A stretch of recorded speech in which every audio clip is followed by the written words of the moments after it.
Hey guys, PayDroV here. Quick video, I want to discuss this with you guys. Now, I believe tonight at midnight we set the clocks back 1 hour, daylight savings time, and it began on March and ends Sunday, November the 7th. So it's time to fall back this weekend as we mark the end of daylight savings time. While many look forward to the extra hour of sleep, the transition can be difficult for some.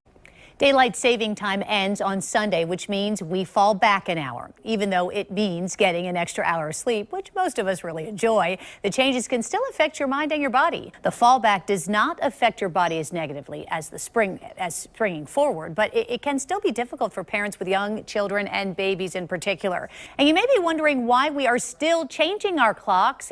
Turning back the clock can turn up the risk of seasonal affective disorder, also known as SAD.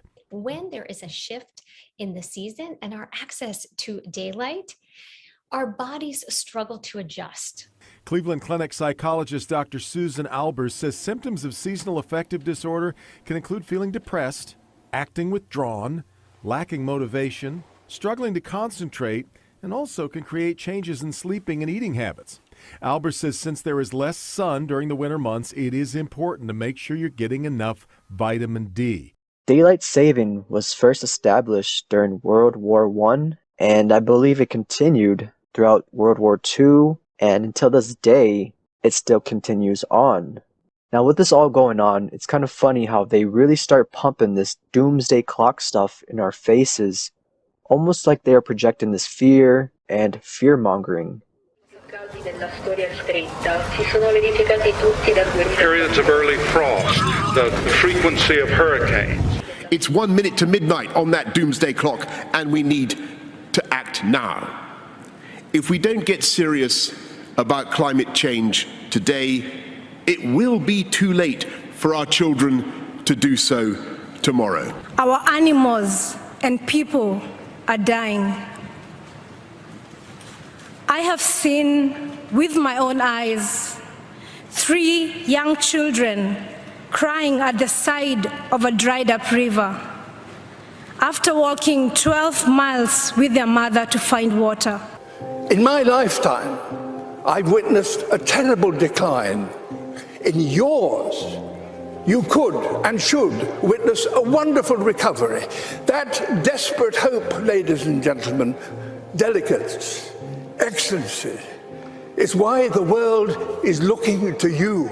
Now these people who run this world are trying to manifest this, and God would want us to expose this, bring us together in faith against this evil wickedness in high places. So what are they trying to tell us? What is the message here? Because we know it goes far deeper than what is seen on the surface. Almost like they know something, but we aren't allowed to know. But the truth will always rise to the surface, for nothing can be hidden forever. There's one last thing to mention. It might not be connected to this at all, but I thought it was interesting this article came up, and it's about the Green Lantern from the DC Comics and movies. And this series is also called DC's 12-issue Doomsday Clock series, which was also called a sequel to Watchmen, featured Green Lantern and other DC superheroes.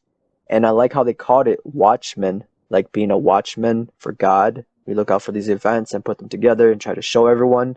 Very, very interesting. Now, it may not be connected, but I thought it was interesting how all this is coming about as if it wasn't a coincidence at all. I don't believe in coincidences anymore because things are intensifying from all levels, and I feel like it's all collapsing within, and now everyone is starting to see what is going on. Anyways, what do you guys think about all of this? And with that being said, have faith, remain vigilant, and God bless you all. Mr. President, I come to the floor today because it is time to make daylight savings time permanent. This Sunday, millions of Americans are going to once again roll their clocks back, and in no time next spring, they'll have to roll their clocks forward. For what reason? I don't know a single person who loves to go through the trouble of figuring out whether their microwave or their oven has the hour right, or anyone who looks forward to the sun setting earlier and earlier every winter. But beyond convenience, this really is a matter of health and safety.